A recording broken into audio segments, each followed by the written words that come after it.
In this video we're going to study, during this session, winching and rigging. Two very intricate subjects, and I don't want to spend a lot of time on the theory because we've so much practice to show you. But there are certain basic facts that you must learn about winching and rigging. Now, in book 3 or video 1, I explained the difference between external drive winches and internal drive winches. So in order to fully appreciate this section of the training course, I want you to find out exactly what the winches on your machine, not mine, yours will do.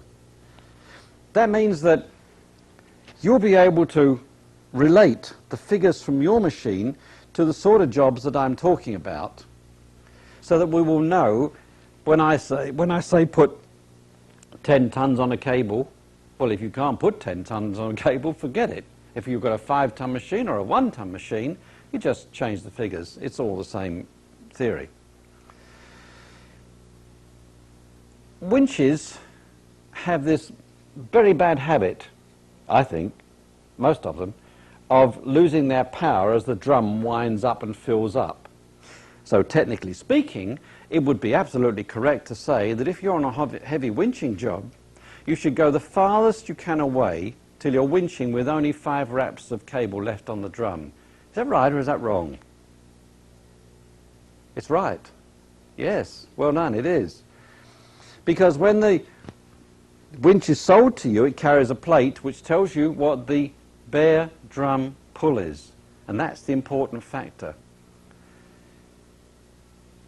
There is so much lost power when it's got 5, 6, 7 wraps around it that really you're losing most of the performance of the winch.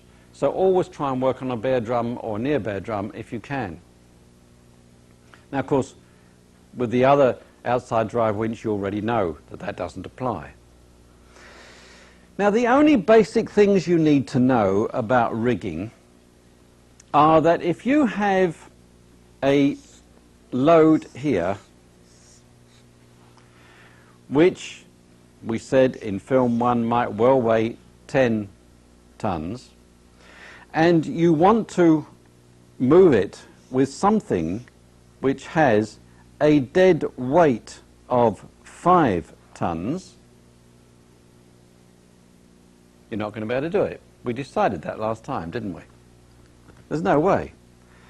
And if you put a snatch block between the two, you still can't do it. It's a waste of time. But you have done something. What have you done? Reduce the load on the drum of the winch, correct.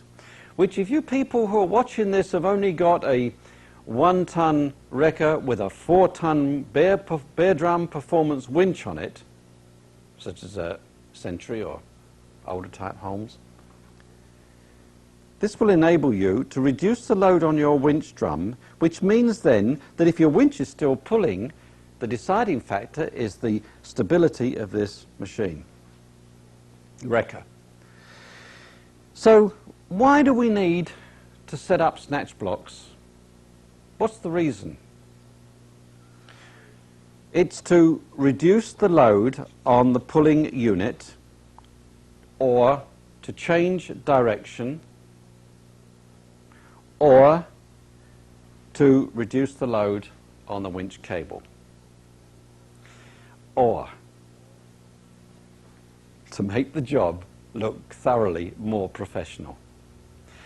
Let's look at this photograph, which shows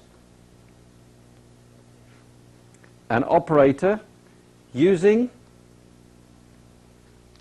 his rigging techniques so well, I find it quite amazing. You don't very often see this done. Just look at the way in which he has used his blocks to obtain a dragging action on the mixer and a slewing action on the back of the mixer, so that it can be lifted by the hydraulic wrecker at the rear. This is nice work, and I count that he has got on one winch drum 3 lines to the load, so he has a 3-to-1 reduction. What do I mean by reduction? It's very simple, isn't it? It means that if you have 1 line going to the load, there's no reduction. If you have 2 lines going to the load, it's a 2-to-1. If you have 3 lines going to the load, etc., etc., etc.